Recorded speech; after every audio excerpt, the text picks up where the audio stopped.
Salut, bonjour à tous, bienvenue à cette nouvelle vidéo. Je suis Deningando Damari, je suis journaliste et je suis surtout votre coach professionnel certifié, experte en équilibre relationnel. J'accompagne les hommes et les femmes qui souhaitent retrouver leur équilibre personnel et pourquoi pas leur équilibre et leur harmonie dans leur vie de couple. Si vous arrivez pour la première fois, je vous invite à vous abonner et à activer la cloche de notification pour recevoir toutes mes nouvelles vidéos. Vous me ferez également plaisir si vous partagez cette vidéo dans votre relationnel. Alors aujourd'hui, je vous parle de ces 4 habitudes qui irritent la vie de couple, qui amène un peu le désordre, les embrouilles. Ces 4 attitudes, il faut les identifier pour pouvoir travailler là-dessus afin de vivre l'équilibre et l'harmonie conjugale dont vous rêvez tant. Alors la première habitude que je vais citer ici, c'est le fait de se plaindre. Il y a des conjoints, des conjointes qui ont vraiment développé cette habitude dans leur vie passée, dans leur façon de faire. En fait, se plaindre constamment, si vous êtes une personne qui n'est jamais content, qui n'est jamais satisfaite,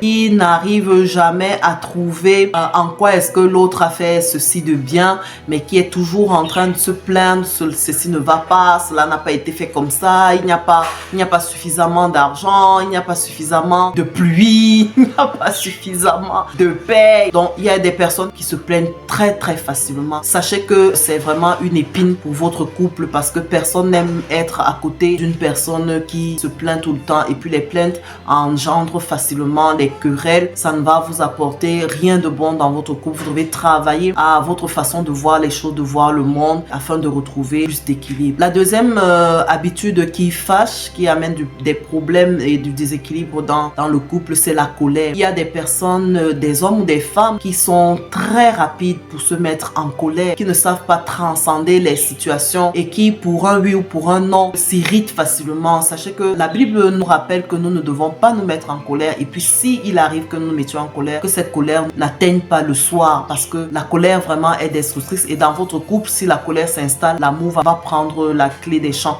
C'est pour ça qu'il est important de travailler sur votre capacité à contenir votre colère, votre capacité à voir les choses de manière relative et à apprécier ce que vous avez autour de vous. La troisième attitude qui fâche, c'est la critique permanente, la critique régulière. On a l'impression que ça arrive beaucoup plus aux femmes parce que les femmes, les conjointes arrivent dans le couple avec le sacro-sainte volonté de vouloir changer à tout prix leur conjoint. C'est moi qui vais lui apprendre ceci, il va changer, il va ceci. Pour le faire, en général, elles utilisent la mauvaise habitude, c'est-à-dire de critiquer tout ce que leur conjoint fait, de critiquer tout ce que leur conjoint émet comme idée parce qu'elles ne sont pas d'accord, parce que ça ne rentre pas dans leur système de pensée. Et il y a aussi des hommes qui le font, mais on a constaté que c'est beaucoup plus chez les femmes. Cet esprit de critique permanente, ça irrite. Vous allez constater que ça irrite votre conjoint, ça ne lui donne pas envie de progresser, ça ne lui donne pas envie d'aller de l'avant, ça ne lui donne même pas envie de vous écouter, de rester avec vous. Donc il faut travailler sur cet aspect. Il ne faut pas être dans la critique permanente, il faut plutôt voir les aspects qui sont positifs chez votre conjoint et plutôt les magnifier. Et puis la quatrième habitude que je vous propose d'examiner, c'est les habitudes qui fâchent. Vous savez, avant d'arriver dans le mariage, nous avons un certain nombre d'habitudes que nous avons déjà établies. C'est la personne qui appuie le dentifrice par le milieu, c'est la personne qui laisse ses affaires traîner un peu partout, c'est la personne qui se lève et qui ne dresse pas le lit le matin, c'est la personne qui ne sait pas appeler les gens. Moi par exemple, c'était une de mes mauvaises habitudes qui irritait beaucoup mon conjoint, le fait de ne pas appeler toute la journée, c'était toujours celui qui appelait et ça irrite et on a souvent l'impression que le conjoint l'a fait exprès. Il faut plutôt considérer ces mauvaises habitudes comme des habitudes de votre conjoint que vous allez peut-être travailler ensemble et pour lesquelles vous allez trouver une organisation pour que vous puissiez avoir cette harmonie. Mais il ne faut pas prendre ça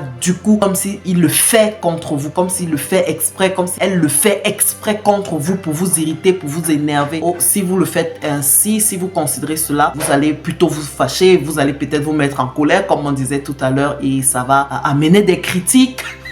Ça va des critiques. En fait, c'est un peu comme une roue et ça va amener un effet boule de neige, ça va amener toutes ces mauvaises habitudes. Donc, essayez d'identifier ces 4 habitudes qui fâchent dans votre couple et trouver comment travailler. Nous sommes disponibles pour vous accompagner. Je suis disponible pour vous accompagner si vous le souhaitez. L'adresse, les conditions sont juste en bas de cette vidéo pour que vous puissiez trouver votre harmonie, votre équilibre dans votre vie conjugale. Je vous dis à bientôt.